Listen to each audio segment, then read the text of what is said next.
इंतज़ार करने वाले को सिर्फ उतना ही मिल पाता है जितना कोशिश करने वाला छोड़ देता है। इसलिए अपने आलस्य का त्याग करके मेहनत करना प्रारंभ कर दीजिए ताकि आपको कभी भी इंतज़ार ना करना पड़े। नमस्कार दोस्तों, मैं ज्योतिष आचार्य वासुदेव मिश्रा आपका अपने चैनल सत्य की खोज में हार्दिक अभिनंदन करता हूं। दोस्तों, आज का यह ज्योतिष का कार्यक्रम आप लोगों के लिए यानी कि मीन राशि वालों के लिए बेहद ही ज़्यादा खास कार्यक्रम साबित होगा। आज हम चर्चा करेंगे ग्रहों के सम्राट सूर्य महाराज के राशि परिवर्तन प्रभाव के बारे में।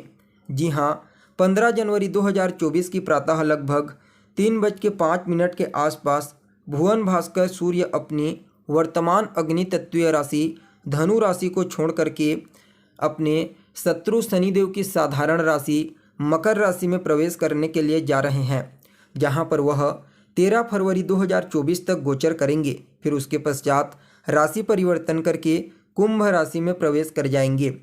तो ऐसे में दोस्तों, बड़े विस्तार के साथ जानने का प्रयास करेंगे कि सूर्य महाराज का मकर राशि में गोचर करना आपके लिए किस प्रकार से फायदेमंद साबित होगा, आपको किन किन क्षेत्रों में लाभ के अवसर इस समय प्राप्त होंगे, वहीं किन किन बातों का आपको विशेष तौर पर ध्यान रखना है और सूर्य महाराज के इस गोचर प्रभाव को और ज़्यादा बेहतर और श्रेष्ठ बनाने के लिए क्या उपाय आपको करना चाहिए, ये तमाम प्रकार की जानकारी आज के इस कार्यक्रम में आपको बताएंगे।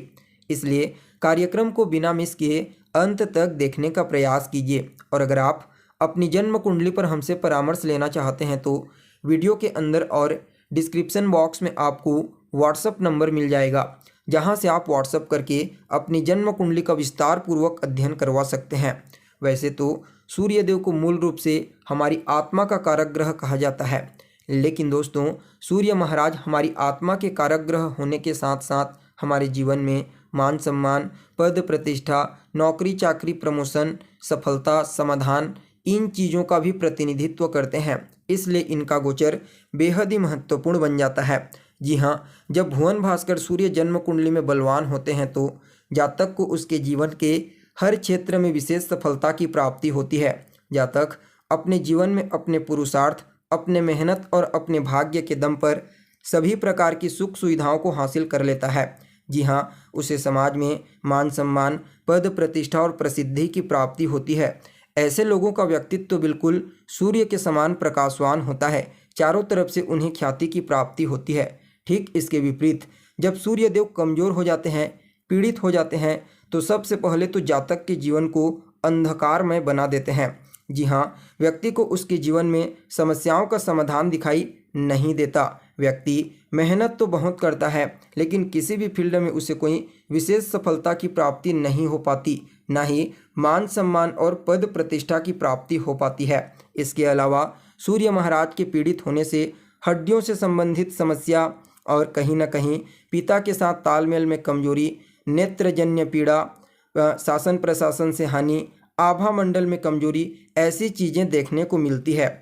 इसलिए दोस्तों, चाहे गोचर कुंडली में हो या फिर जन्म कुंडली में, सूर्य महाराज का बलवान होना बेहद ही आवश्यक माना जाता है। वैसे देखा जाए तो सूर्यदेव हर महीने राशि परिवर्तन कर लेते हैं, जिसे हम संक्रांति कहते हैं। लेकिन दोस्तों, जब बात आती है मकर संक्रांति की तो यह थोड़ा ज़्यादा ही खास और विशेष बन जाता है, क्योंकि एक तो यहाँ पर सूर्यदेव उत्तरायण होते हैं और दूसरा धनु राशि से शक्ति प्राप्त करके मकर राशि में आते हैं, तो अपना सर्वश्रेष्ठ परिणाम प्रदान करते हैं। क्योंकि धनु राशि में जब सूर्यदेव गोचर करते हैं तो वहाँ पर बिल्कुल एकांतवास में देवगुरु बृहस्पति से पहले तो ज्ञान ग्रहण करते हैं, और जब धनु राशि से निकलते हैं तो उन्हें बृहस्पति महाराज के द्वारा विशेष रूप से आशीर्वाद और शक्ति की प्राप्ति होती है। इसलिए मकर राशि में जैसे ही आते हैं तो उत्तरायण होकर के अपना सर्वश्रेष्ठ परिणाम हर किसी को प्रदान करने लगते हैं। तो दोस्तों देखिए, आप लोगों के लिए यानी कि मीन राशि वालों के लिए सूर्य महाराज वैसे तो छठे भाव के स्वामी बनते हैं, लेकिन उनका यह जो गोचर है यह आपकी कुंडली में दसम भाव में होगा। जी हाँ, अभी वर्तमान समय में आपकी कुंडली में सूर्य महाराज आपके दसम भाव में गोचर कर रहे हैं और गोचर के रूप में वह 15 तारीख को 10वें भाव से निकल करके 11वें भाव में गोचर करेंगे, क्योंकि 11वें भाव में मकर राशि बनती है आपकी कुंडली में। परिणाम स्वरूप सूर्य महाराज का 11वें भाव में गोचर करना शास्त्र में इसे अत्यंत श्रेष्ठ कहा जा सकता है। जी हाँ, सूर्य महाराज पैसे के मामले में तो बिल्कुल निश्चिंत हो जाइए। यहाँ पर सूर्य महाराज जब होते हैं तो शास्त्र में एक बात बड़ी स्पष्टता के साथ देखने को मिलती है इसके बारे में कि अगर 11वें स्थान में सूर्य हो तो व्यक्ति को कभी पैसों के लिए कोई चिंता करने की आवश्यकता नहीं होती। अगर उसके जेब में सुबह 1 रुपये पैसा नहीं है और उसे शाम तक अगर 50 लाख की ज़रूरत भी पड़े तो कहीं न कहीं से प्रकृति के द्वारा जुगाड़ करके उसे प्रदान कर दिया ही जाता है। ऐसा शास्त्र में सूर्य के बारे में कहा गया है।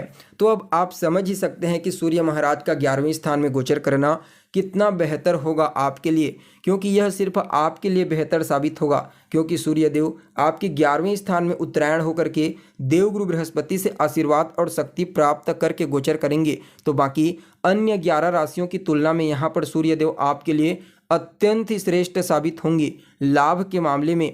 एक तो पूरे 30 साल के पश्चात एक ऐसा योग बना हुआ है जब शनिदेव अब वर्तमान समय में अपनी मूल त्रिकोण राशि में गोचर कर रहे हैं और सूर्य देव का मकर राशि में गोचर करना, यह योग बिल्कुल पूरे 30 साल के पश्चात बना हुआ है। ऐसा योग पिछले 30 साल पहले बना हुआ था। तो इस दृष्टिकोण से भी यह आपके लिए अत्यंत ही श्रेष्ठ साबित होगा।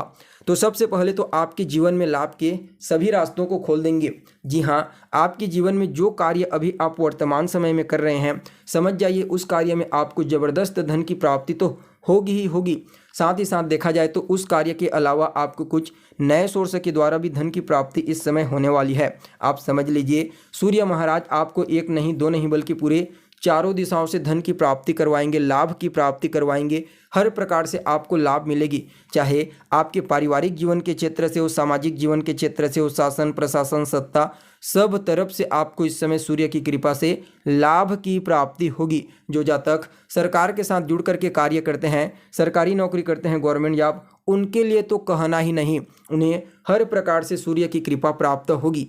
तो वहीं देखा जाए तो वह लोग जो लोग लंबे समय से गवर्नमेंट जॉब की तैयारी कर रहे हैं या फिर प्राइवेट सेक्टर के लिए भी अभी तक सिर्फ इधर उधर भटक रहे थे, लेकिन किसी भी प्रकार से कोई रोजगार की प्राप्ति नहीं हो पा रही थी, तो समझ जाइए सूर्य महाराज का यह जो परिवर्तन है हर प्रकार से आपको लाभ देगा।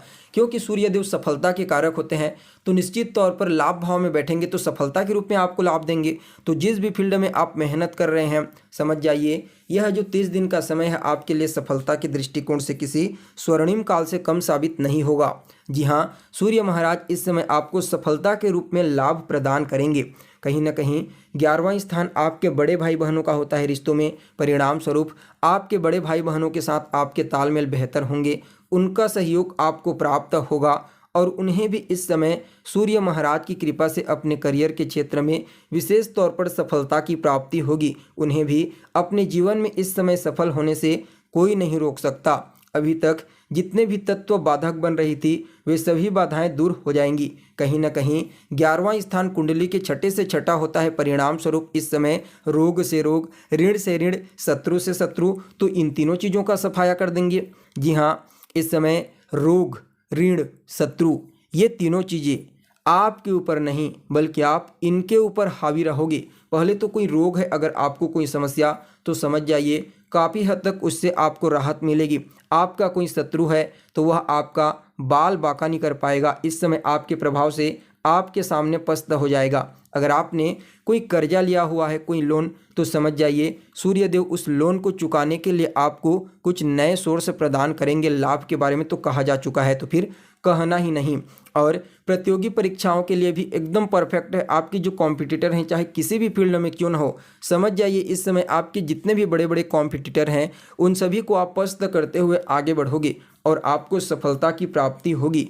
यानी कि कुल मिलाकर के देखा जाए तो सूर्य महाराज का यह लाभ भाव में आना आपके लिए उत्तरायण होकर के सर्वशक्तिशाली प्रभावशाली बन करके अन्य 11 राशियों की तुलना में आपके लिए अत्यंत ही श्रेष्ठ कहा जा सकता है। लाभ के मामले में, हर प्रकार के लाभ के मामले में देखिए, मैं बार बार कहता हूं कि जन्म कुंडली में स्थित ग्रहों की स्थिति के आधार पर ही गोचर का परिणाम आपको समझने का प्रयास करना चाहिए।